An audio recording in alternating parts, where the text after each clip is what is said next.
Damos por terminado uno de los ciclos que se organizan, que hay mucho del cual ya ustedes ya han ido siguiendo. Realmente, si alguno de ustedes tuviera mucho tiempo, pero mucho tiempo, y le gustara Internet, podrían escribir en Google o en donde quieran Manuel Gómez de Valenzuela.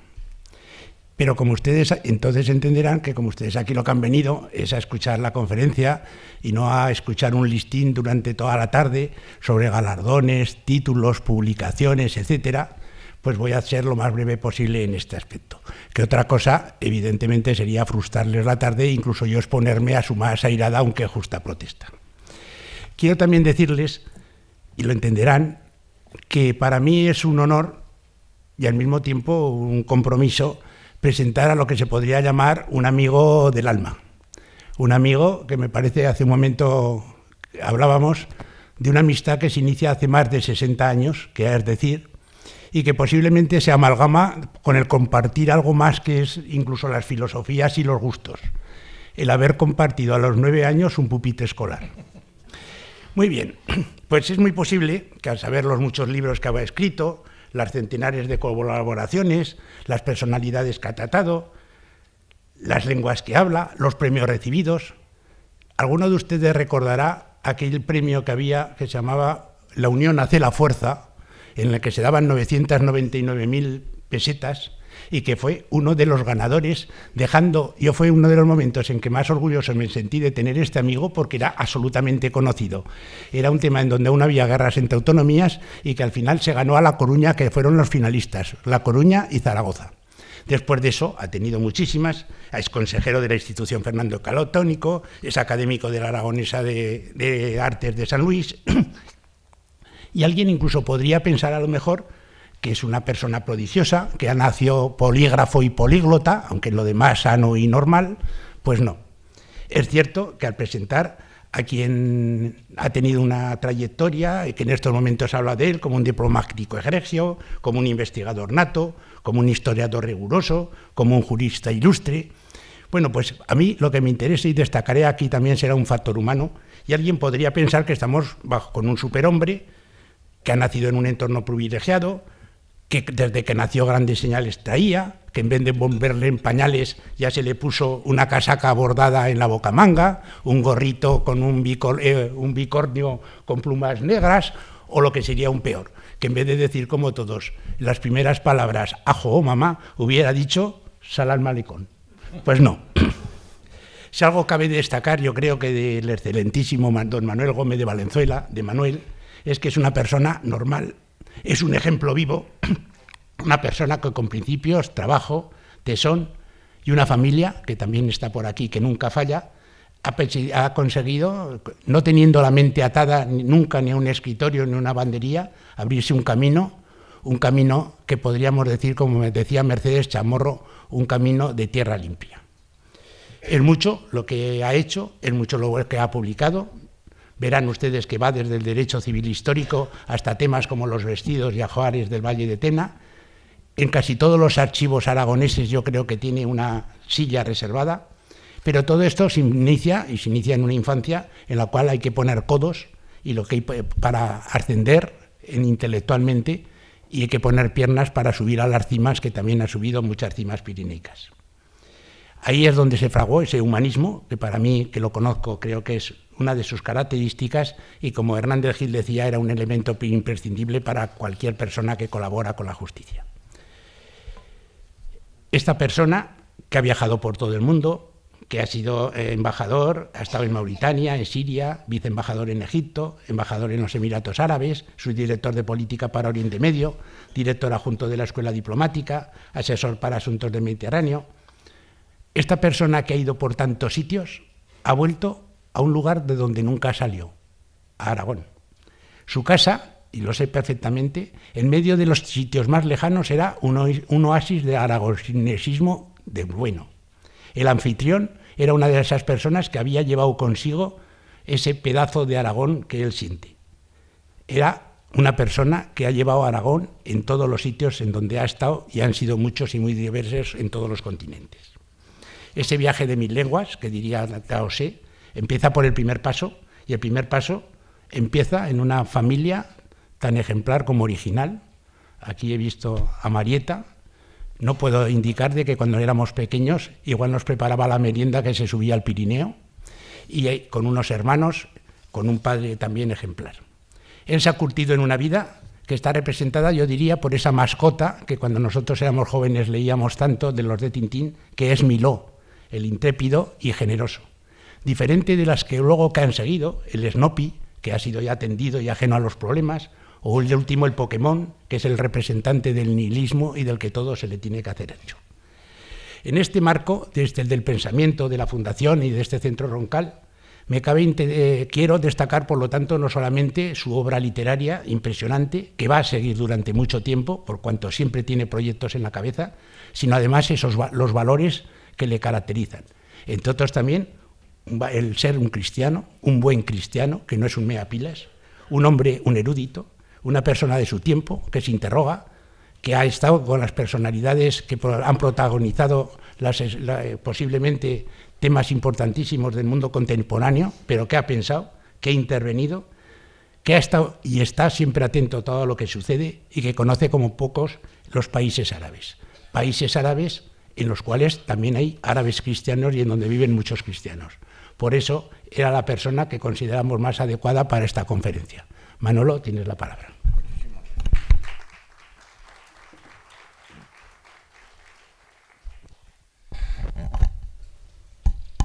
Casi no se nota que somos amigos, ¿verdad? Qué elogios. Bueno, estoy más... no es que la modestia sea precisamente una de mis cualidades más relevantes, porque soy levemente vanidoso, pero en fin, me ha puesto colorado. Se nota que somos amigos y desde hace tantos años y amigos de verdad. Bien, pues vamos a empezar. Para no ser como los de Lumpiaque, que fueron a rondar y amanecieron templando, voy a empezar ya con este tema. Ante todo y sobre todo, quiero dejar bien clara una cosa. Lo que voy a decir son opiniones mías, de Manuel Gómez de Valenzuela, no del Ministerio de Asuntos Exteriores. Esto que quede muy claro. Lo demás, y luego naturalmente estaré abierto a toda clase de preguntas, sobre la base de que no hay preguntas indiscretas, sino que lo único indiscreto pueden ser las respuestas, de modo que pregunten todo lo que quieran. Pues bien, yo llevo he vivido 23 años en países árabes. En todos los domingos he ido a misa, por cierto, en todos ellos y sin ningún problema en absoluto. Me he dado cuenta también al venir a España de los prejuicios que hay siempre en torno a los países árabes. En un pueblo de Aragón me dijeron cuando me iba a Argelia, ¡ay, Maño, ¿y para qué te vas con esos húngaros? En otro pueblo me dijeron... No te dijeron, pero ¿por qué vas con ellos que son muy traidores? Claro, yo decía, discuta usted con un alemán y con un japonés de buena fe, o con un sueco, o con un inglés, o con un americano, y verá usted lo que le pasó al gallo de Morón, ¿no? Etcétera, etcétera. Pues bien, yo la verdad es que les he tomado un afecto enorme a los países árabes y creo modestamente que los conozco, claro, después de 23 años. A mí en el ministerio me llamaban Manolo el Moro y también el enamorado de las dunas, por cierto. Y entonces, aprovechando esto, a lo mejor lo que digo les suena un poco a raro, porque voy a romper, y espero, unos cuantos prejuicios de los que hay establecidos firmemente. Pero voy a hablarles, al hablarles de la Iglesia Católica y el Islam, voy a hablarles rápidamente de 6 temas. Islam en general, las relaciones del Islam con las religiones monoteístas, cristianos católicos y no católicos, y judíos, Arabia Saudí y los países del Golfo, que eso es importante, relaciones con la Santa Sede, qué cristianos hay y cómo están en estos países, y luego los misioneros y misioneras católicos. Pues bien, el título de esta conferencia es la Iglesia Católica en el mundo árabe, y digo árabe y no islámico porque no es lo mismo. Es decir, el mundo islámico, por ejemplo, el país con más musulmanes del mundo es Indonesia. Luego tenemos a Pakistán, la India, donde también hay muchos, Afganistán, etcétera, etcétera, etcétera. Irán mismo, no, pero no es árabe, es islámico porque sí, pero no es islámico. En estos no voy a entrar. Voy a hablar del mundo árabe, que es mi experiencia. Y voy a contarles también experiencias personales, cosas que me han sucedido, gentes que he conocido, etcétera, etcétera. Pues bien, el mundo árabe no es homogéneo. Esto para nosotros son un poco esos moros.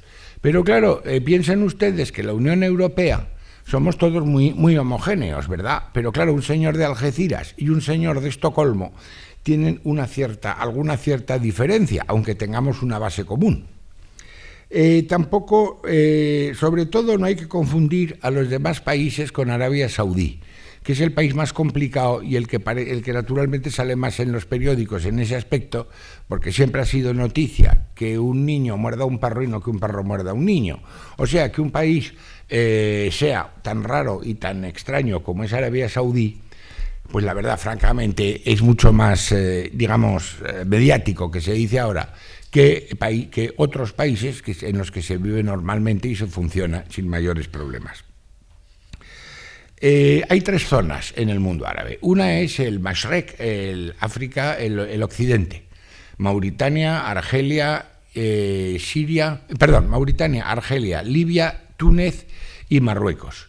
Luego hay otro país que es independiente, ellos son lo que son, es Egipto. Luego está el Oriente Medio, es decir, Siria, Irak, Líbano, y luego, por otro lado, los países del Golfo. Son unas zonas perfectamente delimitadas.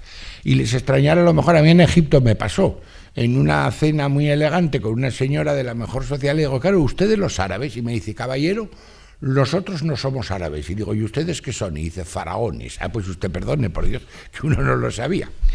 La base del Islam es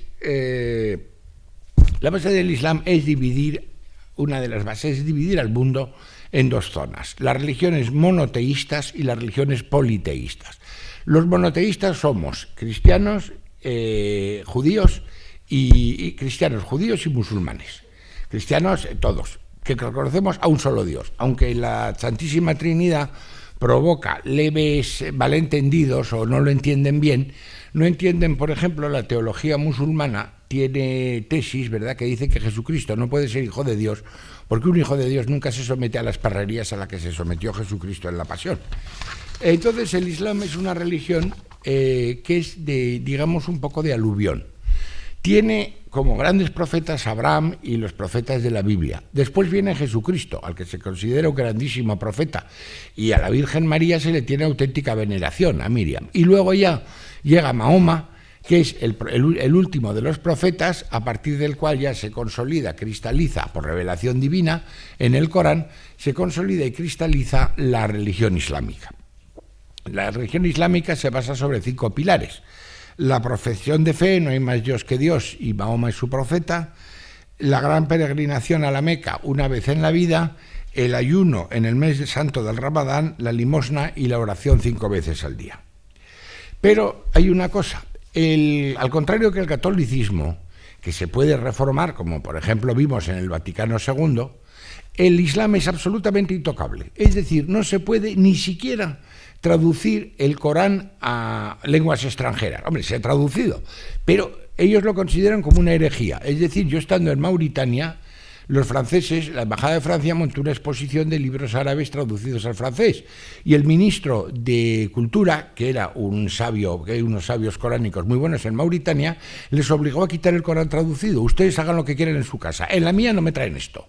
De modo que fuera, y se lo hizo sacar. Porque no se puede tocar, es la palabra de Dios revelada. Y luego, por otra parte, sobre la base, claro, al César lo que es del César y a Dios lo que es de Dios, nosotros tenemos aquí la Biblia y aquí el Código Civil y la Constitución. Ellos no. Ellos tienen todo mezclado. Es decir, el Corán es Código Civil, Código Alimentario, Código Penal, Código de Comercio, Código de todo lo que ustedes quieran. Y entonces no se puede tocar, no se puede tocar y no se puede cambiar absolutamente nada, y eso es una de las grandes dificultades que tienen. Ellos no podrían nunca tener un concilio, primero por 2 razones. Una, por lo que he dicho, que es intocable. Otra, porque no hay clero.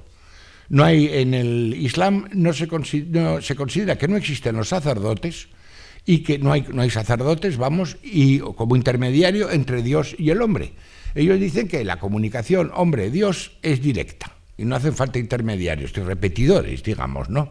En lenguaje informático o en lenguaje telefónico, que no. Y entonces es uno de los grandes problemas la dificultad de como diría yo, de cristalizar la doctrina, de asentar la doctrina y de poderla cambiar para adaptarla a las nuevas circunstancias. Por ejemplo, en el Vaticano II, antes el ayuno eran unas normas, ¿verdad?, que ya eran de risa, cambiaron el ayuno o la abstinencia, las cambiaron guardando el principio, digamos que hay que hacer penitencia en Adviento y en Cuaresma, pero cambiaron el principio para adaptarlo a los tiempos modernos. O la misa, en vez de ser el domingo, puede ser el sábado y el domingo, etcétera, etcétera. Tantas cosas, tantos cambios como ha habido, pero siempre guardando el principio, fundamental. Bien. En cambio, con las religiones cristianas, como digo, hay una gran tolerancia. Pueden ejercer sus cultos en público. Vamos, yo lo he visto en todos los países en que he estado, en todos. Cultos públicos subvencionados incluso por el Estado, en las iglesias cristianas. En Siria, por ejemplo, cuando en los felices tiempos en que yo estuve, que fue del 93 al 98, pero en aquellos tiempos, por ejemplo, el Estado pagaba la electricidad a las mezquitas, pero también a las iglesias católicas. Había, por ejemplo, judío en el Cairo. Yo he visto una enorme mezquita que había en el centro de la ciudad, una enorme sinagoga que parecía que podía estar aquello en Manhattan, vamos, menudo edificio. Claro, con la relación con los judíos se ha envenenado por el problema de Oriente Medio y el Estado de Israel, pero en el año 97 se inauguró una pequeña sinagoga, también antigua, la rehabilitaron, la adornaron, muy bonita, por cierto, y empezó a haber un culto judío. En el Magreb es donde más, Marruecos y Túnez, por ejemplo, donde más judaísmo hay, vamos, donde más se practica la religión judía. En Marruecos ellos siempre dicen, y lo dejan muy claro, somos antisionistas, pero no antijudíos, que somos religiones rebeladas. Entonces, por ejemplo, como detalles, el rey Hassan II tuvo un omnipotente consejero judío, el señor Azulay, y el rey de Bahrein, hace unos cuantos años, aún estaba yo en Kuwait, nombró como embajadora, nada menos que en Washington, a una mujer y judía, para dar la nota. Pues la nombró, y por cierto lo está haciendo francamente bien. Entonces, el Corán, por ejemplo, tiene también unas normas que nos parecen terribles. Es el cambio de religión. Allí el abandonar la religión islámica se considera apostasía y se condena con pena de muerte. Y además hay un rechazo, aparte de la pena de muerte, ¿verdad?, hay un rechazo social feroz hacia el que se ha convertido. Es una cosa tremenda. Un nuncio en un país árabe me contaba que una familia se había convertido, se la tuvieron que llevar al norte de Italia, alojarla con nombre falso, buscarles trabajo, él se encargó del Vaticano y todos sus tentáculos. Los tuvieron que llevar al norte de Italia, los alojaron con nombre falso y les dieron un trabajo y ya, allí se quedaron. Pero tuvieron que hacer eso, porque si no, es que en el país si no lo matan es un proscrito social. En estos países, como digo, puede haber, y hay iglesias cristianas. Yo he ido con normas. Por ejemplo, no pueden tener torres y campanarios. No pueden, dentro de las iglesias lo que se quiera, imágenes, no imágenes. Por ejemplo, menos en Arabia Saudí, claro, en Arabia Saudí no. En los Emiratos Árabes Unidos, cuando yo estuve, el jefe del Estado era una de las personas más admirables que he conocido en mi vida, el jeque Sheikh Zayed bin Sultan Al Nahyan. Entonces proporcionó a las dos iglesias católicas, los anglicanos, tenían un conjunto de iglesia protestante para anglicanos y para no anglicanos, y luego la iglesia católica, que tenía iglesia, catedral, obispo, edificio, un instituto de enseñanza media, un jardín de infancia, convento para curas, convento para monjas y casa parroquial con teatro y todo lo que se quiera. Pagado todo por el Estado, menos con torre con campanas, lo demás con todo. Entonces, y al lado estaban los protestantes que tenían exactamente lo mismo. En más pequeño porque eran menos, pero exactamente lo mismo. Entonces un día había venido un saudí a los Emiratos, a Abu Dhabi, pasa con el emir y ve aquello y dice, oye, ¿y esto qué es? Ve la cruz y tal, y dice, ¿esto qué es? Esto es el complejo cristiano. ¿Pero tú cómo toleras esto? Y le dice, mira, majo, un momento, por dos razones. Una, porque esto es mi emirato y hago lo que quiero. Y dos, porque en mi emirato, ¿sabes? Prefiero tener gente que rece a Dios a tener gente que no rece a Dios. Y ahí terminó la cuestión. Por ejemplo, también ya va aumentando la construcción de iglesias, porque hubo problemas en una temporada. Qatar, el nuevo emir de Qatar es un hombre extraordinariamente ilustrado, ha permitido ya la construcción de una iglesia católica muy bonita, por cierto, preciosa, enorme. Luego, en Omán también se han construido nuevas iglesias, en Abu Dhabi ya ni se habla, en los Emiratos Árabes Unidos. En Kuwait también hay alguna dificultad, pero se va salvando. Estando yo allí hubo un problema, hubo una campaña muy fuerte y los grecocatólicos ya les dieron permiso para construir su iglesia. Hay resistencia y hay chispazos, pero se va avanzando en ese aspecto. Y desde luego la tolerancia se admite. Y la apertura ya viene de lejos. Por ejemplo, el país más liberal, digamos, es Bahrein allí. Es Bahrein, que en el año 39 o 38 ya tenía una iglesia católica. Luego se fueron construyendo. Ha habido quejas. La política de los Estados Unidos ha sido una política de esa que se decía laissez-faire, laissez-passer. Al Golfo, que hagan lo que quieran mientras no den la lata y no cambie el concepto del equilibrio de poderes. Si los iraquíes se ponen brutos o los iraníes se ponen brutos o alguien entra por ahí, ya intervenimos. Pero mientras tanto, déjalos. Que derechos humanos, que sí, que muy bien, que déjalos. Entonces fue Bush segundo el que cambió el asunto. Con la guerra de Irak, la intervención americana en un país árabe, que no se había dado casi nunca, salvo Líbano 58, la intervención americana en un país árabe y la presión sobre Arabia Saudí, ¿para qué? Bueno, para que cambiara un poco aquello y que hubiera mayor apertura. Aquello dio sus frutos, porque se creó, el rey de Arabia montó un diálogo interreligioso, nada menos que el propio rey de Arabia. Primero fueron chiíes y suníes en Riad, luego fueron cristianos y musulmanes en Madrid, que se dirigió al rey de España y le dice: oye, Juan Carlos, mira, verás que tengo este problema. Entonces, por así decirlo, ¿verdad?, el rey España prestó el salón y los árabes prestaron los bailarines.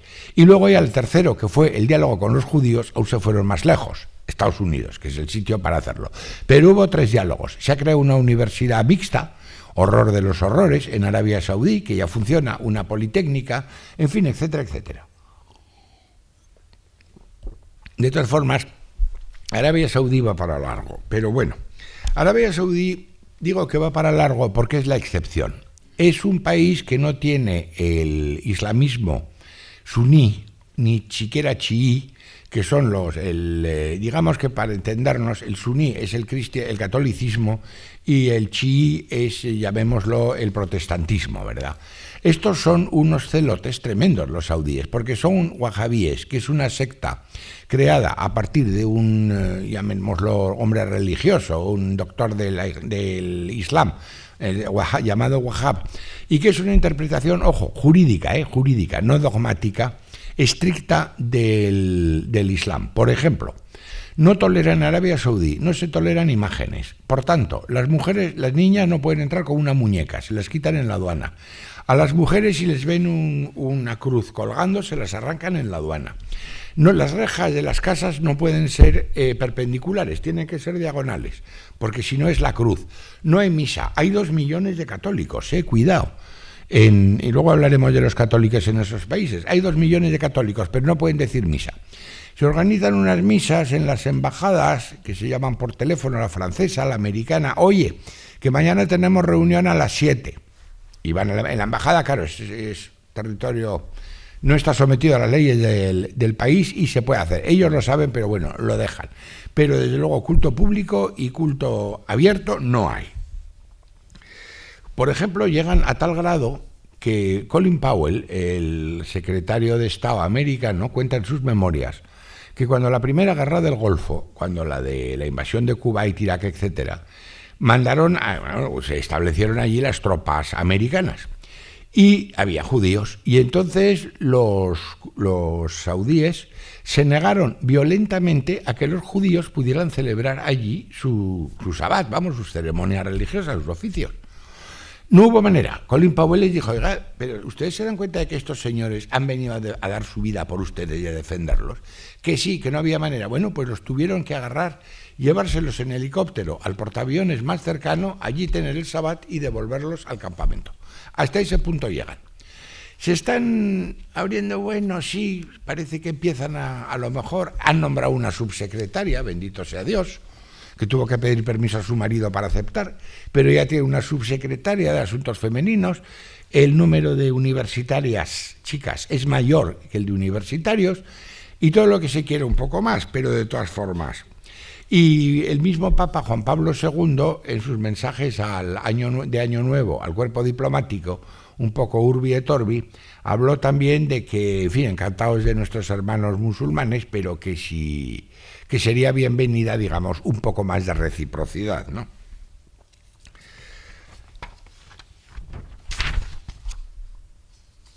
Hay otro tema que choca, en el que chocamos, dos temas en el que saltan chispas entre Oriente y Occidente, Islam y cristianismo. Uno es, para los musulmanes, la palabra cruzada les provoca erisipela. Y a los españoles la palabra sharia y la palabra guerra santa, a los españoles, perdón, a los cristianos, a los occidentales, también nos da un ataque de nervios.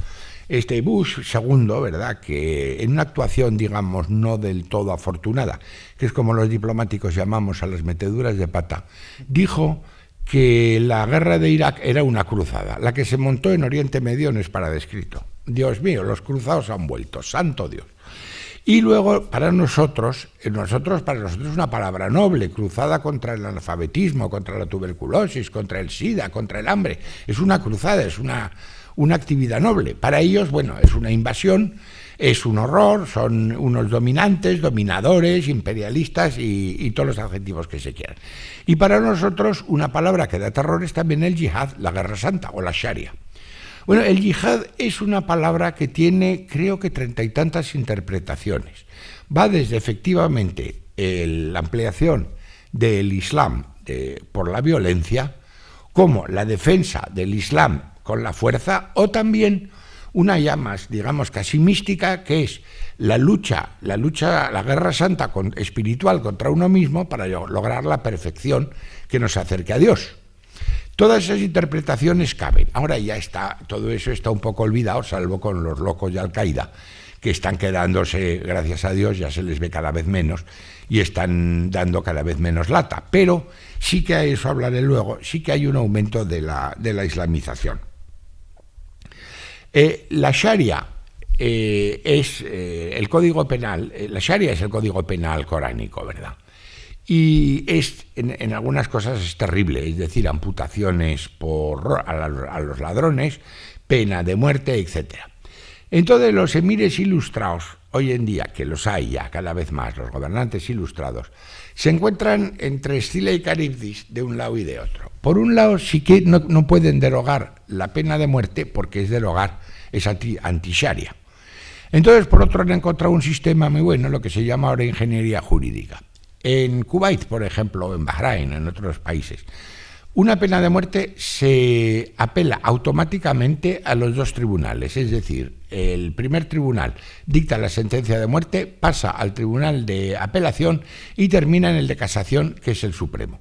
Si lo han confirmado las dos veces, pasa la firma del emir, pero es que el emir lo mete en un cajón y no firma, punto y final.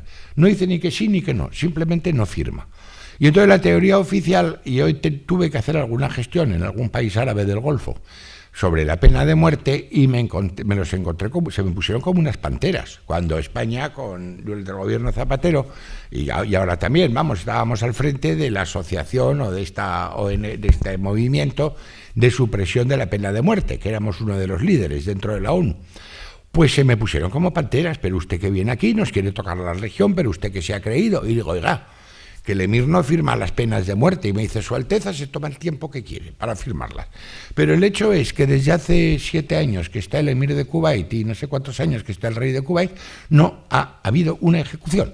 Simplemente se quedan en la cárcel, lo cual tiene un problema, porque claro, están en un limbo jurídico, porque no están ni condenados, ni no condenados, ni indultados, ni no indultados. Pero bueno, por lo menos están vivos. Y se les ha salvado la vida. Y que conste que los que han condenado tampoco son angelitos, que hay un par de casos como el llamado monstruo de Hawali en Kuwait, etcétera, que son para echarles de comer aparte. Quiero decir, pero en fin, no hay pena de muerte y no se ejecuta. Entonces, las constituciones también, las constituciones de los países, intentan conectar y arreglar como pueden la relación sharia, derecho, llamémoslo normal, derecho humanitario. Por ejemplo, en la constitución egipcia, la anterior, ahora no sé cómo está porque no la conozco, pero en tiempos de Mubarak, decían que la sharia, decían que las leyes no podían ir contra la sharia. Entonces, un proyecto de ley, cuando se discutía antes de que lo firmara el presidente, pasaba a la Universidad del Azhar, que es, salvando todo lo salvable, podríamos decir un poco el Vaticano musulmán, ¿no? Que es donde están los doctores de la ley. Y decían que la ley no iba en contra. Claro, por ejemplo, es que hay cosas que no pueden estar en el Corán. Digamos, una ley de reaseguros, una ley de antenas de televisión, una ley de transmisiones informáticas. Claro, se puede introducir, pero vamos, no podían ir en contra. Bueno, pues muy bien. En Kuwait también lo mismo. En los países del Golfo, las constituciones lo que dicen es que la Sharia se considera como fuente principal, no exclusiva, que es importante la distinción, etcétera, etcétera. Vamos, entonces ahí se logra salvar una cosa y otra con habilidad y con tacto. Y los emires, por ejemplo, en Jordania, en fin, hay muchos países ahora, y hablaré luego un poco de eso. En Jordania, en Marruecos, etcétera, ya los nuevos reyes son unos reyes ilustrados. Y en Qatar, porque el anterior era una mula, no sé si me explico, en Omán también el padre del sultán Qaboos era para echarle de comer aparte. Tenía una emisora de televisión y 57 receptores. Sí, 57 receptores para él y sus amigos, vamos, ya al final lo derrocaron, hubo una guerra civil, etcétera. Bueno, y eso ha cambiado también, Sultán Qaboos ha subido el país, que da gloria verlo, etcétera. Bueno, y entonces otro tema, las relaciones con la Santa Sede. Para distinguir, vamos a ver, que no se distingue. Una cosa es la Iglesia Católica, la Asociación de todos los fieles cristianos, bajo el liderazgo y obediencia del Papa Vicario de Cristo. Otra, la Santa Sede, que es la organización administrativa de la Iglesia Católica.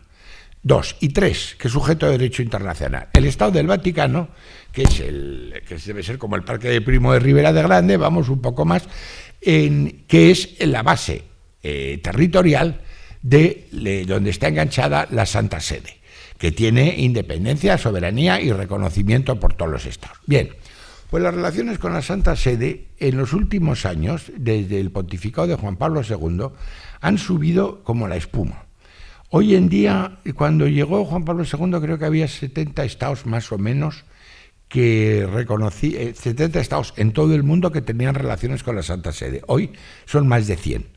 Entre ellos todos los países árabes, menos Omán y menos Arabia Saudí. Pero no tienen relaciones, pero tienen unas relaciones, y lo hemos visto, porque ahora en la proclamación del Papa Francisco ha ido una delegación oficial saudí, el príncipe heredero de Bahrein, una delegación omaní, una delegación de Afganistán, que tampoco tienen relaciones, pero han ido.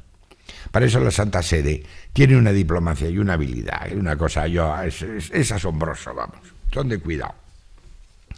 Entonces, he sido testigo, eso sí que he sido testigo, del infinito y enorme respeto que en los países árabes se tiene hacia los sucesivos papas, porque yo empecé de diplomático con el año 70, era Paulo VI, y he tenido todos los papas, los he tenido que han ido pasando, han gozado de un respeto enorme, hombres de Dios, hombres de paz, hombres amigos de los árabes, amigos de la fraternidad, en fin, lo consideran, claro, no consideran que es el vicario de Cristo, sí que consideran que es un hombre de Dios, que es un hombre de paz, que hay que escucharlo. Bueno, pero y el sultán de Omán, por ejemplo, ha invitado al Papa, invitó a Benedicto XVI a venir a Qatar, perdón, el sultán de Qatar, el emir de Qatar lo ha invitado, y luego no se atreven, porque claro, el Papa tiene un poco de miedo y tal.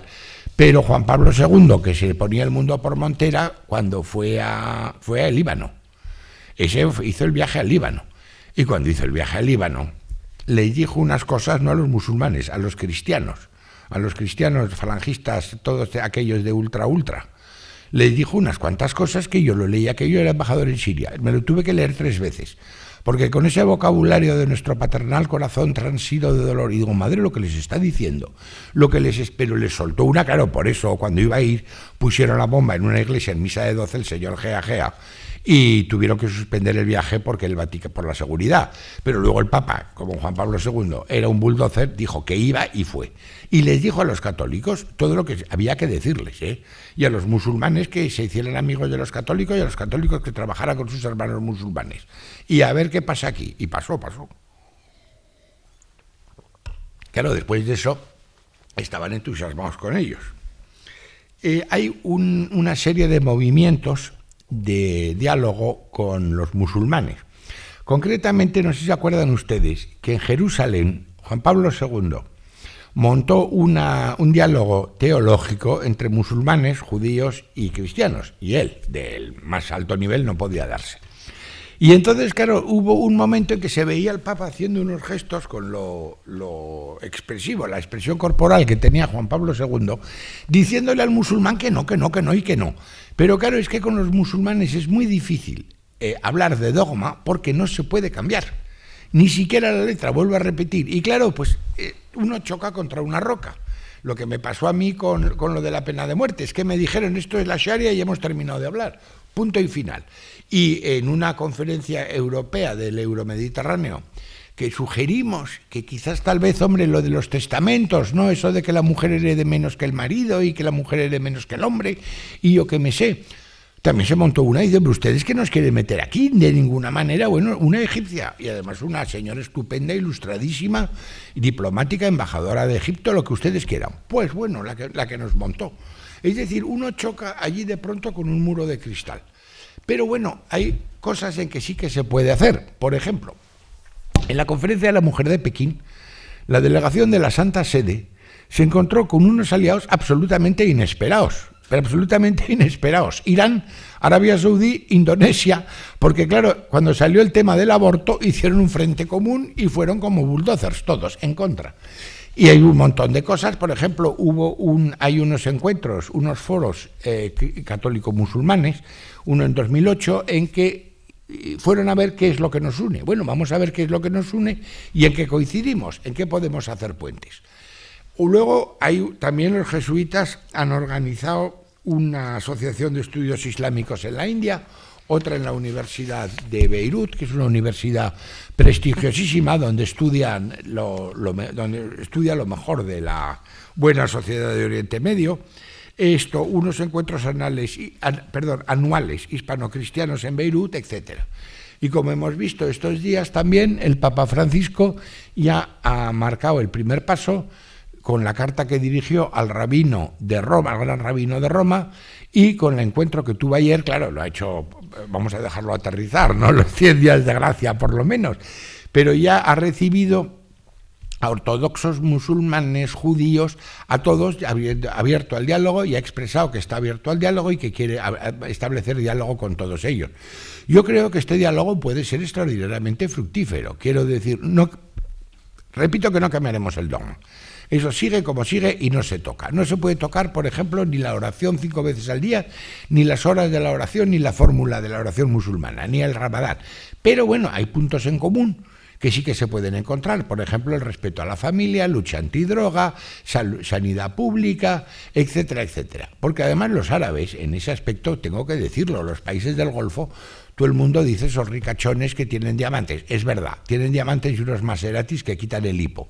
Pero lo que no sabe la gente es que lo de la limosna, el zakat musulmán, la limosna que hay que dar, la han adaptado a los tiempos modernos. Y entonces han montado unos sistemas de crédito, los fondos árabes de desarrollo, que dan unos créditos que ya los quisiéramos que nos lo diera la Caja de Ahorros, no es por nada, sin mirar a nadie, que son a 20 años a los países árabes, ¿verdad? O no árabes, porque también le ha tocado a Argentina. Son créditos a 20 años, con el 2% de interés y 10 años de gracia. Con lo cual pueden montar el proyecto, pagar ya cuando está rindiendo y luego ya devolver el principal a los 20 años. Ahora, eso sí, bromas no, ¿eh? Cuando llega a pagar, tienen que pagar, punto, y pagan. Puede ser 2 o 4%, depende. pero es que son unas condiciones súper fabulosas, ¿verdad? Y con eso el país niño modelo de todo esto, yo lo he visto en Mauritania, vamos, el niño modelo de todo esto era Túnez, que era un país que te recibía créditos y los empleaba divinamente bien. Y finalmente, ya digo que hay una cierta posibilidad de diálogo, sobre todo si el Papa toma la iniciativa, y hay una posibilidad, bueno, de diálogo, ya digo, dogma no vamos a cambiar, pero bueno, vamos a conocernos, a explicarnos y a buscar puntos de coincidencia. Finalmente, penúltimo, católicos en los países. Distingamos también las dos zonas, Marruecos, o sea, la zona mediterránea no hay problema. En Egipto hay un 10% de cristianos, los coptos, y no, hay un 12%, de los cuales el 10-11% son coptos, los otros son otras confesiones. Confesiones católicas hay las que se quiera, es decir, cristianas, mejor dicho. En Oriente Medio hay órdenes religiosas, tienen colegios abiertos, el Sagrado Corazón, he conocido, bueno, lo que he conocido ahí como monjas del Sagrado Corazón, las franciscanas, etcétera, etcétera.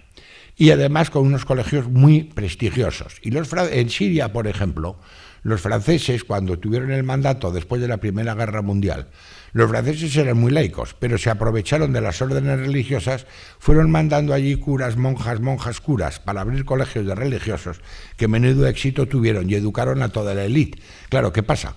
Que toda la élite, las de mi edad, quiero decir, habla francés. Los actuales jóvenes ahora ya se han pasado al inglés, claro. Pero todo el mundo hablaba francés y tenía una educación francesa, y liceos franceses, laicos y colegios de religiosas. Claro, y una influencia enorme en el país. Y eso que Francia es un país terriblemente laico, pero sabe utilizarlos. En Nouakchott, por ejemplo, los cooperantes que hacían la mili en el obispado, en Mauritania, había siempre 2 o 3 cooperantes seminaristas, que también los mandaban a hacer la mili allí, vamos. Entonces, son la tolerancia, y digo tolerancia, no libertad religiosa, hay limitaciones. No se puede hacer proselitismo, pero se puede vivir allí. Y en cambio, vamos a ver, en Oriente Medio, en Líbano, Irak, Siria, cuando yo estuve en Irak, había 23 obispos en Bagdad, 23, el nuncio, el patriarca adjunto, el ortodoxo, el siriaco ortodoxo, el siriaco católico, el greco ortodoxo, el greco católico, el luterano. 4 nestorianos que por un asunto trinitario, esos son tremendos siempre en el Oriente Medio, se habían excomulgado unos a otros. No pudimos invitarlos a una fiesta en la embajada con todos los obispos porque me dijeron en la nunciatura que se habían excomulgado por una cuestión de que Jesucristo es hijo de Dios o solamente muy buen chaval, ¿verdad? Y entonces terminaron con, que digo, nosotros los invites porque es que terminaban pegándose con los báculos. Bueno, invitamos a los demás, ya que yo fue de lo más agradable y tranquilo. Pero estos no, los nestorianos no se les pudo invitar. Entonces,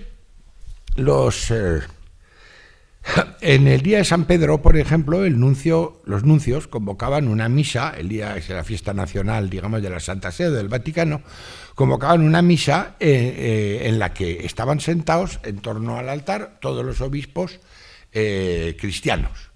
Bueno, y pues aquello era una exhibición de sombreritos que ni Christian Dior, había mitras, había capuchas, había capuchones, había una preciosidad, vamos, y estaban todos allí.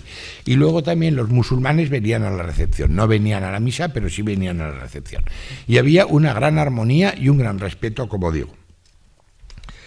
En Irak, pues ya ahora la cosa se ha pringado, porque claro, después de esta terrible guerra, está funcionando también Al-Qaeda, que sigue, pero hay en otros países, Palestina, etcétera, claro, con la situación de tensión y de violencia que hay, está disminuyendo, como se dice ahora, dramáticamente la población cristiana, que está bajando a porcentajes mínimos. En Belén, por ejemplo, Belén, de todos los sitios, ¿verdad?, está bajando porque, claro, tienen miedo, sencillamente tienen miedo. Y es una preocupación, ha sido una preocupación terrible desde Paulo VI hasta Benedicto XVI, y ahora ya veremos lo que dice el Papa Francisco, ¿verdad?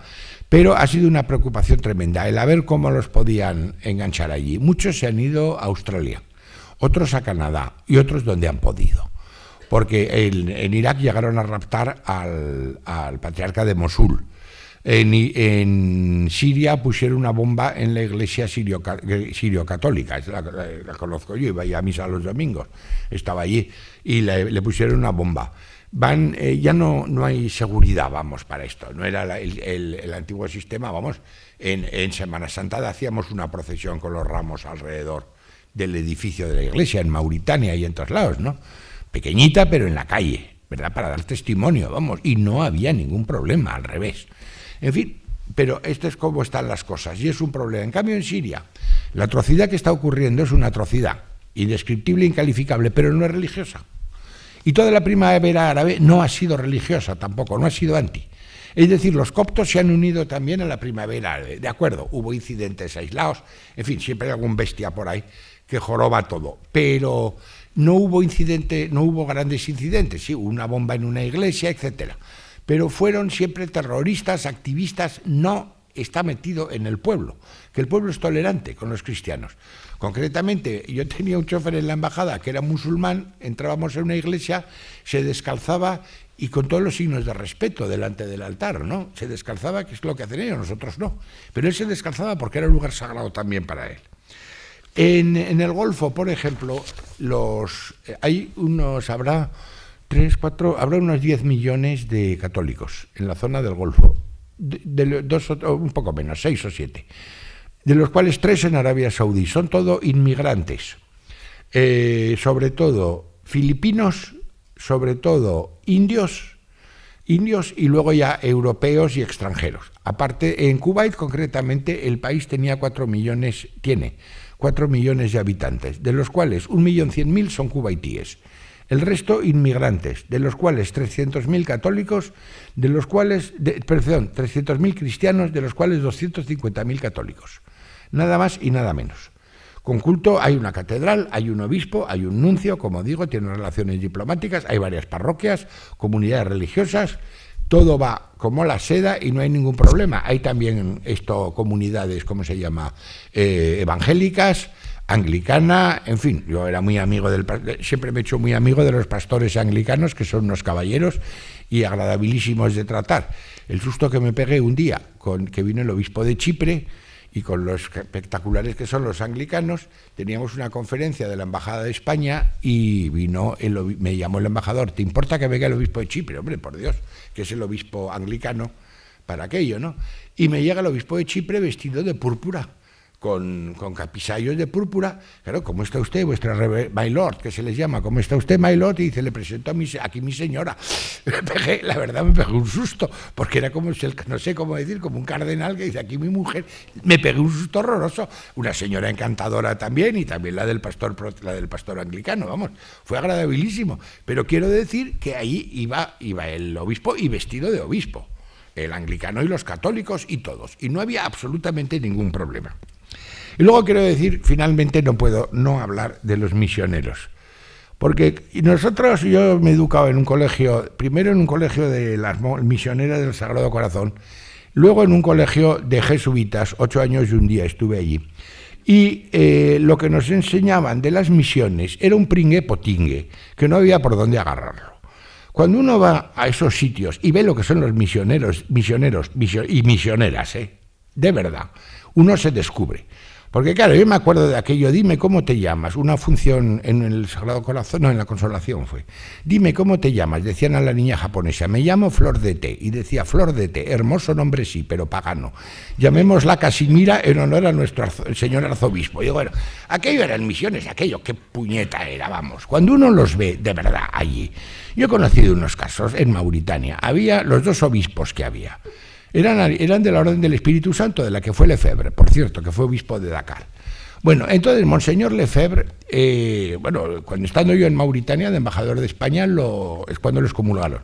Nunca he podido, qué sermón, Dios mío, qué sermón fue aquel, qué mal rato pasé, porque estaban humillados, profundamente humillados, de que al más ilustre, vamos, de su orden, exobispo de Dakar, le hubiera pasado eso. Pero en cambio los 2 obispos, Monseñor de Chevigny se llamaba uno y el otro, eran aristócratas normandos, unos grandes señores, finos, agradables, viviendo con una modestia increíble. las religiosas españolas allí, ¿verdad? Julia Gómez, eso por no citar nombres, vamos, Julia Gómez, que es una mujer a la que el otro día nos felicitamos por teléfono, por email, pero a la que tengo una admiración, y todas las monjas que había allí. Había otra monja francesa también, que era de una familia creo que sus padres eran condes o marqueses, algo así, vivían con una modestia total, con una entrega, trabajando en unas condiciones, lo que me contaban, ¿verdad? Y entonces, cuando hubo el año 89, en abril, hubo unos disturbios, estas explosiones que pasan en África, que se dedicaron a matarse negros y moros y negros. Bueno, entonces los concentraron a todos y las religiosas españolas salieron ahí a trabajar.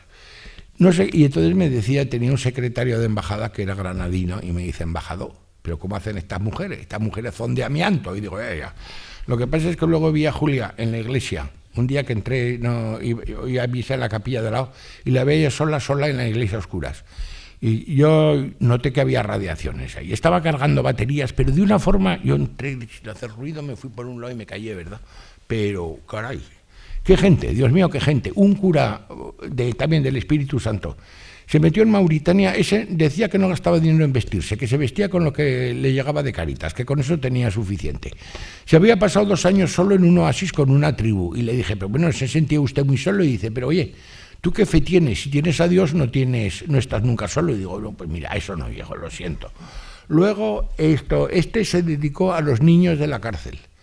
Y que la cárcel mauritana, lo que pasaba, por lo visto, era para no contar. Bueno, pues logró humanizar la situación, al final lo echaron, por recelo de que si los estaba convirtiendo, lo cual no era cierto. Pero, en fin, luego un franciscano conocido, franciscano en esto, ¿cómo se llama?, en Damasco, que padre Romualdo Fernández, un arqueólogo de arqueología cristiana impresionante. Las monjas agustinas en Argel, 2 de las cuales las mataron en los sucesos de los años 90. Siguen allí, porque esas no se van. Luego, las franciscanas de Damasco. También había una española, canadiense, sabía de todo, y eso sí que era Iglesia Universal. Y entonces estaban en un, ¿cómo diría yo?, un asilo, albergue, colegio para niños deficientes mentales en los barrios bajos, en los barrios pobres de Damasco, que había que verlo. Por cierto, que lo financiaban los caballeros de Malta sirios. En fin, todo lo que he visto yo es una de esas cosas que me ha dejado absolutamente al helado. La capacidad de entrega, de trabajo, y claro, tienen un respeto hacia ellas. Se les tiene un respeto, salvo un año en Mauritania. Venía yo de jugar al tenis y estaba en casa, en la terraza de casa, con pantalón corto, un vestido de tenis, tomando café. Se abre el jardín y entra Julia. Manolo, ¿qué? Que quiero hablar contigo. Y digo, oye, que estoy con pantalón corto. ¿Sabes qué me importa? Sube. Me vino como una pantera porque se le había metido un coronel en el dispensario y se lo encontró robándole medicinas para los niños. Entonces lo echó. Lo siento por el coronel, porque era una Julia puesta en marcha, era mucha Julia.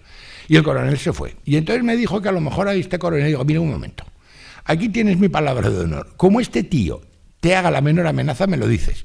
Porque da la casualidad que el ministro de Defensa es el presidente de la República y yo voy a verlo, para decirle esto. De modo, no protestó, no dijo nada el coronel. Pero le estaba robando medicinas. Y está lo hecho. O sea, que, en fin, en Abu Dhabi, por ejemplo, tenían un colegio, los católico, con 23 nacionalidades, 23.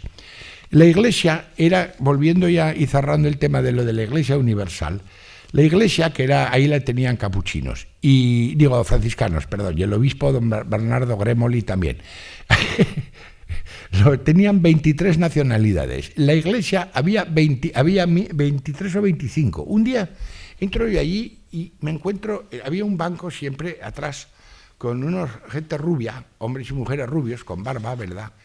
Y un aspecto hablo del año 86, 85, 86. Un aspecto de mal humor, de cabreo, con perdón por la expresión. Digo, ¿pero estos quiénes serán? Y entonces les miré el misal y resulta que eran polacos.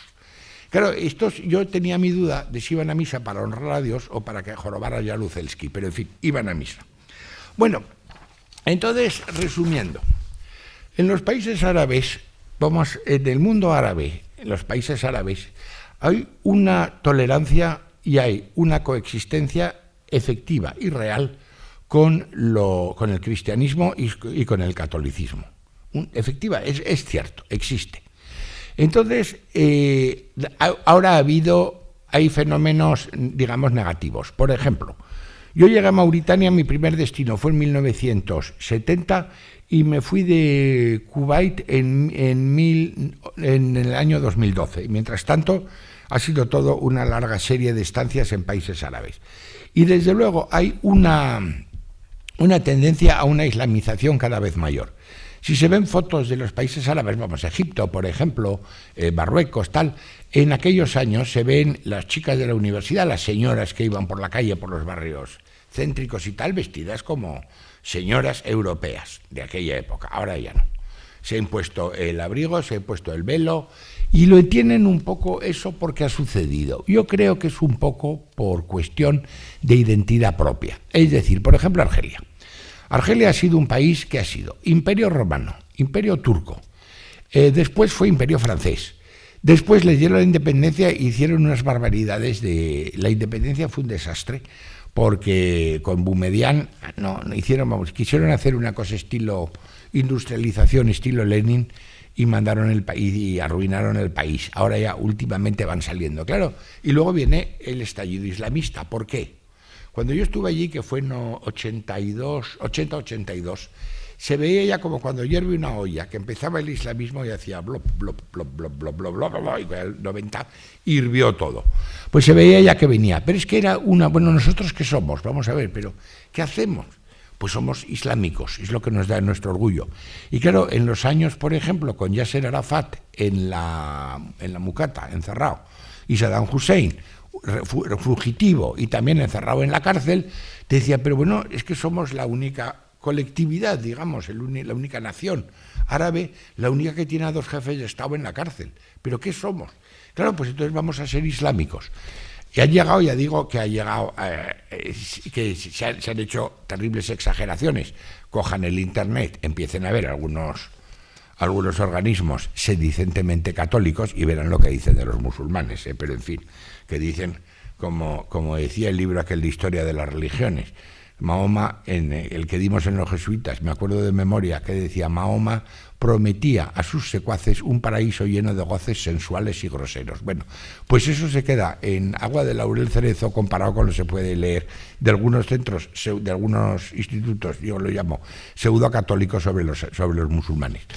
Creo que vamos por buen camino. Se está haciendo una apertura en los países árabes. Es lenta. Hay también avances y retrocesos. Y luego, sobre todo, vamos a no pensar lo de las atrocidades de Al-Qaeda, ¿verdad? Porque eso no es Islam y ellos mismos lo han reconocido, que eso no es Guerra Santa y no es Islam ni Cristo que lo fundó. Pero, en fin. Y así se queda la cosa. Podría decir muchas cosas más, pero ya me estoy alargando. Es conocido que la resistencia del ser humano, los médicos aquí presentes estarán de acuerdo, que la resistencia del ser humano a la conferencia es de 45 minutos y ya, como decía, ¿verdad?, Oscar Wilde, el que quiere agotar un tema solo logra agotar a su auditorio, y yo no quiero agotarles, sino solo interesarles con este tema. Y muchísimas gracias por su atención.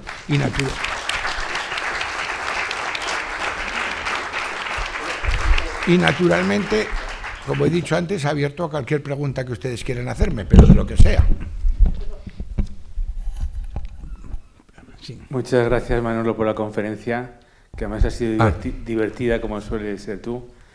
Y te quería preguntar, ¿en qué ha afectado el 11S a las relaciones con el Islam, de parte de Occidente? No, con el Islam sí, porque ya se está reconduciendo la cosa. Pero claro, eso fue un estallido en América, que es un país muy grande y no se dan cuenta de que fuera hay otras cosas. Y entonces fue que ya había pasado en tiempos de Gaddafi la identificación de musulmán igual a terrorista. Y entonces se lanzaron encima los medios de comunicación con todo entusiasmo. Claro, Luego vino el bárbaro ese del pastor protestante que quemó el Corán solemnemente, yo qué me sé, que saltaron ahí todas las alarmas en Estados Unidos, lo cual produjo incendios en Nigeria, en fin, yo qué me sé. Todas esas cosas. Pero sí, afectó, durante una temporada afectó y mucho. Sobre todo yo estaba furioso, desesperado con eso, vamos, porque es que no es verdad, ellos mismos iban en contra. Yo estaba entonces en Egipto, caramba, y lo veía, ¿verdad? Estaban furiosos los egipcios, furiosos, nosotros no somos esto. Y a Gaddafi, por ejemplo, que gloria esté, pues a Gaddafi lo mismo, no lo podían ver, porque en sus primeros años había apoyado el terrorismo mundial, tal y cual, y entonces los árabes se daban cuenta de que gracias a Gaddafi, árabe igual a terrorista en el mundo, lo cual no era verdad. Los había, como también los hay en España y en Francia y en Alemania y en Italia, Brigadas Rojas, bla, bla, bla, bla. Bueno, pues eso. Pero claro, no era esa identificación y se echaron encima de ellos de una forma indigna y falsa, además. Los árabes también hay una cosa, yo los quiero mucho, no sé si se me ha notado, pero los árabes tienen un grave problema, que no tienen capacidad mediática, no sé cómo decirlo. Claro, también tienen unas limitaciones muy grandes. Una vez me vino un árabe, cuando yo estaba en Madrid, de su directorio de Oriente Medio, que parece mentira que la televisión española solo pone películas judías, era verdad. Estaba una serie del Holocausto, otra la de, ¿cómo se llama?, la de Masada, la del campamento. Y digo, bueno, pues hagan ustedes películas y proyectenlas. Pero es que no podemos hacer una de Mahoma porque no se le puede ver. Digo, pues claro, hijos míos, es que así. ¿Qué queréis que haga? Claro. Y en eso no han tenido nunca una capacidad mediática y no han sabido nunca luchar. Yo le decía, pero hombre, iros a Estados Unidos será por perras, que decimos en Aragón, ¿verdad? Coger una agencia de estas internacionales de propaganda o de lo que sea y que os haga una campaña, que es el Islam que somos los árabes, de televisiones y cosas de estas. Quisieron hacer un lobby árabe y otra de las cosas que tienen también los árabes es que nunca se unen. Me acuerdo de los años, cuando estaba yo en Madrid, en el año 82-84, hubo un embajador saudí que quiso montar un lobby árabe en Washington. Terminaron como el Rosario de la Aurora, a cristazos todos, a santazos, bueno. Claro, en ese aspecto no saben llevar la propaganda, no saben, es un desastre. Y se lo he dicho muchas veces, vamos, yo con ellos he hablado con toda franqueza. Y no saben, y por eso, repito, no supieron hacer frente a eso, a cómo reacciona un occidental frente a esa propaganda. Yo creo que ya ha bajado la temperatura, vamos. Un amigo mío de Madrid, que era licenciado en árabe, iba con su novia, que también lo era, licenciada en árabe, leyendo en el metro en árabe, y dos mujeres, ahí son moros que están leyendo, pum, y se les apartaron del metro, se fueron a otro asiento, bueno, y había llegado a ese grado, pero ya yo creo que ha pasado. Pero sí, tuvo una influencia muy nefasta, pero muy nefasta. El nivel de convivencia de los islámicos y de los católicos en España, ¿cómo va? Muy bien. Pues mire usted, va muy bien, porque hay unas estadísticas, unas encuestas del Ministerio del Interior. En España hay ahora más o menos 1 millón de musulmanes, bueno, magrebíes principalmente. Y entonces en las encuestas que se les hace, ¿verdad?, está usted muy contento, poco contento o nada contento. El muy y el bastante supera el 60%, en las últimas que se han hecho. Porque sí, efectivamente aquí no hay algún problema puntual también, algún gamberruzo que sale por ahí y se mete con los árabes, pero no. En general están muy contentos y se ve también por parte de los países árabes, vamos. Hablo de inmigrantes. Segunda pregunta, porque me interesa, sí. Porque mi hijo vive en Dubái. ¿En Dubái cómo es la convivencia y la tolerancia? En Dubái, los Emiratos Árabes Unidos, nada, fantástico, magnífico, espléndido. ¿Hay iglesias católicas? Hay iglesia católica, lo sé porque tuve que... No, ¿iglesias o iglesia católica solamente? No, hay una iglesia católica en Dubái. Es que ¿una en todo Dubái? No sé, bueno, yo Dubái lo vi hace 30 años. Es que son 10 millones y... No, ojo, he dicho en el Golfo, no en los Emiratos, ojo un momento. O sea, en Dubái hay una iglesia católica y lo sé porque tuve que enterrar a un español que se murió, tuve que ir a hacer allí todos los instrumentos y lo llevé a la iglesia al responso. Hace 20 años, ahora habla 2 o 3.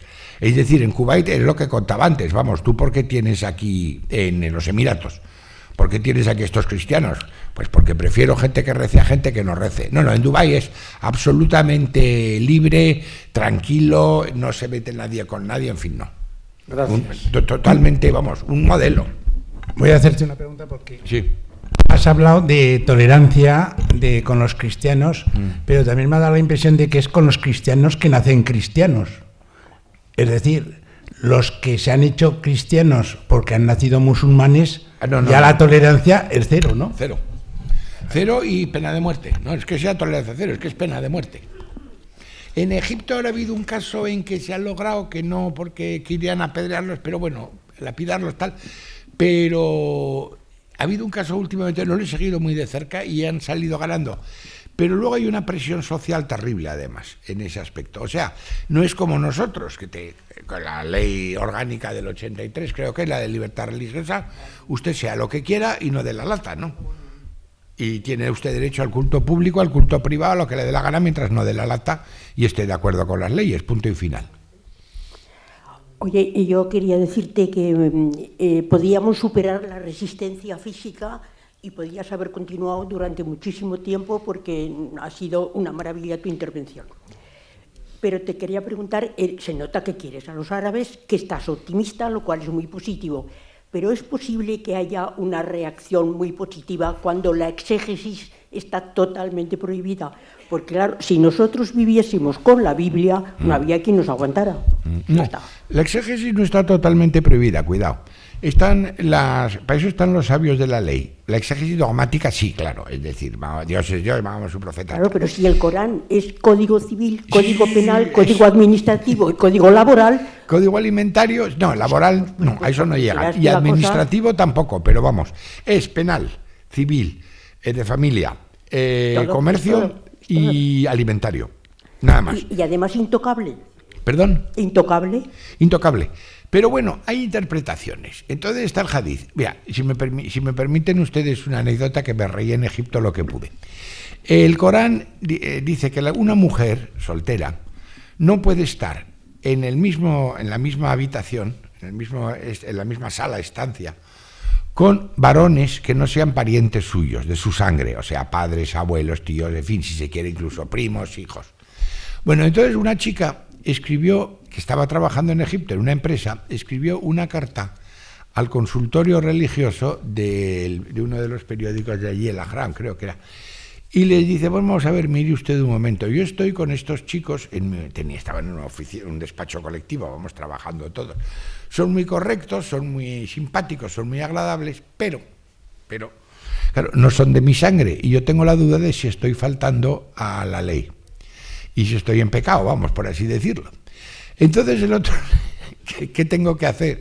Y entonces, aquello dio la vuelta al mundo árabe, el cachondeo que se montó, le dijo, pues dales de mamar a todos y así tendrán tu sangre. Bueno, espero que la chica no dijera su nombre, porque claro, al día siguiente en la oficina, pero bueno, se montó una en el mundo árabe, todo el mundo a carcajadas, pero a carcajadas, vamos. Todo el mundo árabe, en Kuwait, diciendo, pero bueno, ¿qué es esto? Las fatuas esas célebres, ¿no? No, y hay tendencias ya del Islam, hay una tendencia importante ya que está de Islam progresista. Conozco a muchísimos jóvenes que han conocido el mundo occidental, que sin renegar en absoluto de su religión y de sus convicciones islámicas, pues, en fin, sin renegar de sus convicciones islámicas, están dispuestos o están en favor de una apertura. Cuando yo estaba en los Emiratos, me enteré de un asunto. 3 chicos, era el Ramadán, como va cambiando el calendario lunar, va cambiando a lo largo del año. Era en junio, entonces. Bien, había 3 chicos que estaban estudiando en Estocolmo, ingeniería, 3 chicos jóvenes, y eran unos chavales normales, pero muy buenos islámicos, y muy buenos musulmanes. Pero claro, es que la noche tenía 4 horas en Estocolmo en junio, y entonces estaban muriendo de hambre porque solo podían comer por la noche y entonces llamaron al párroco, vamos, al imán, por así decirlo, al imán de la mezquita. Oiga, que nos vamos a morir de hambre, ¿qué hacemos? El otro, claro, no estaba en el Corán no concebía que hubiera un país como Suecia donde había sol de medianoche, vamos, y entonces, o casi sol de medianoche, y entonces le dijo, bueno, pues coger el teléfono, llamar a la embajada de vuestro país en el país islámico más cercano, Argelia, Marruecos, tal, y hacer lo que digan ellos. Bueno, pues hasta ahí bien. Lo malo fue otra fatua, porque había uno musulmán de tercera generación sueca, ya que era nieto de un ex musulmán sueco, y estaba en las minas de Kiruna, al norte, las minas de hierro, pero es que ahí no se ponía el sol, porque era el sol de medianoche. Y entonces volvió a llamar, ¿y qué hago? Pues el país de tus padres, pero es que el país de mis padres y de mis abuelos es Suecia. Bueno, total, que han llegado a la solución para el Ramadán, en verano, de hablar con el país más cercano y hacer lo que hagan ellos. O sea, desde Suecia, por ejemplo, pues Marruecos, Argelia, Túnez, oye, ¿a qué horas son? Por ejemplo, en Egipto era de 5 a 5, 5 de la tarde a 5 de la mañana. Bueno, pues hace el Ramadán de 5 a 5, pero claro, es que no se pone el sol y se puede distinguir un hilo blanco de un hilo negro. En fin, hay esas cosas que, claro, son unos problemas tremendos, pero se van solucionando con las fatuas, etcétera. Y hay una tendencia, repito, que hay una leve tendencia, hasta en Arabia Saudí, santo cielo, hacia la apertura, y las mujeres también. En fin.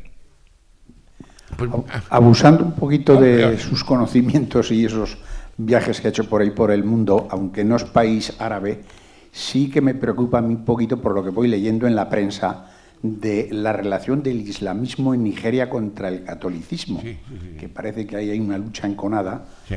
A ver si brevemente nos puede dar su opinión sobre el tema. No lo sé, es que claro, Nigeria es un país, vamos a ver, es un país hecho con tiralíneas, ¿no? Cuando la conferencia de Berlín, esto es para ti, haces 2 líneas y ese es un país, y es un montón de tribus, es un montón de gentes distintas, ¿verdad? Y entonces hay unas reacciones muy difíciles de calcular en esos sitios, es decir, el África subsahariana es siempre un polvorín, de pronto hay unas explosiones que nadie se explica, ¿por qué pasa eso? Y estallan de pronto. Concretamente hubo ya reacciones extrañas, una cuando el Papa en Ratisbona, que el Papa también se equivocó, vamos, no metió la pata, vamos, su santidad, y lo siento, porque es un hombre de una capacidad enorme. Y entonces pueden aprovechar eso, como pasa en Pakistán de chiíes contra suníes, etcétera, pueden aprovechar eso para ponerlos a 100, por así decir, e ir contra los católicos, que es como van. Pero, sin embargo, ahí siguen. En Senegal, por ejemplo, no, es un país apacible, tranquilo y de lo más agradable. Nigeria sí es muy preocupante. Las autoridades no, cuidado. Las autoridades generalmente toda esta campaña que se ha ido haciendo a lo largo de los años de derechos del hombre, etcétera, ha dado sus frutos. Y hay un consenso, digamos, un consenso mundial en favor de todo eso. Y es verdad, los gobiernos ya están y no pueden pasar por eso, vamos, tienen que ir en contra y van además, por convicción y por conveniencia y por lo que se quiera. Pero si lo de Nigeria, no lo conozco francamente con detalle, pero es un problema muy difícil. Hombre, Pakistán también, pero eso es entre chiíes y suníes, ¿verdad? El palo de la misma astilla. En otros países también pasa, pero, por ejemplo, en Afganistán, pues no. En Afganistán es otro estilo de guerra, es una guerra, pero es por otra cosa. Los talibanes quiere decir los estudiantes.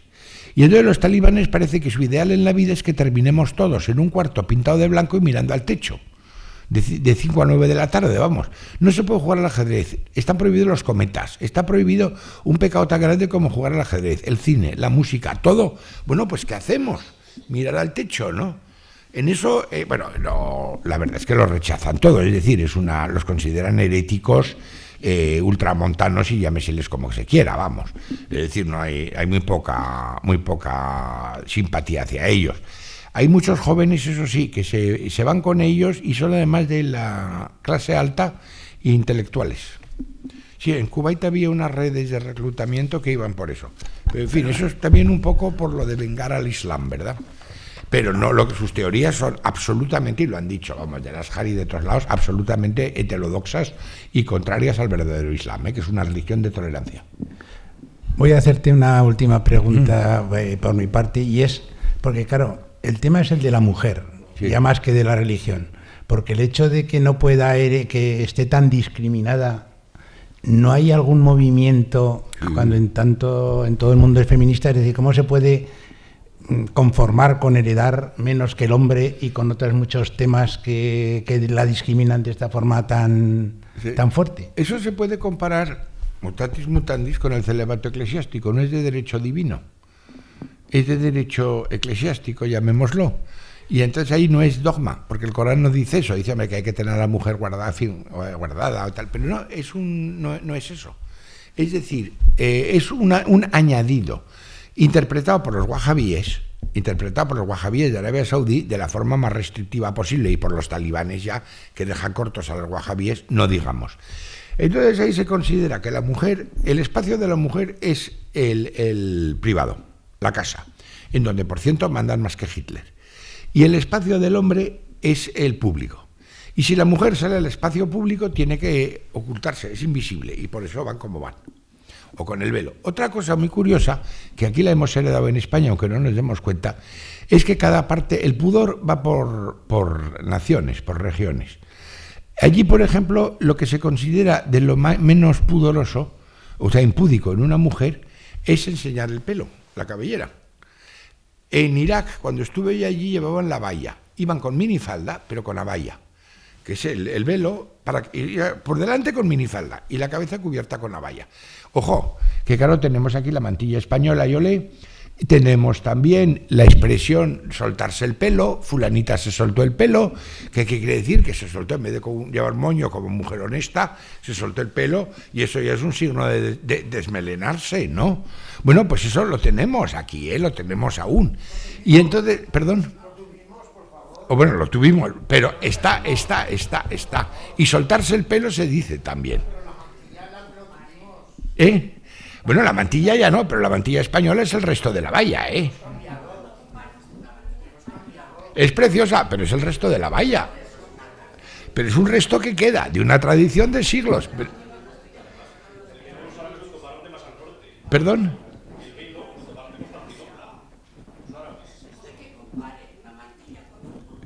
Sí, porque no, con un burka no, con una valla.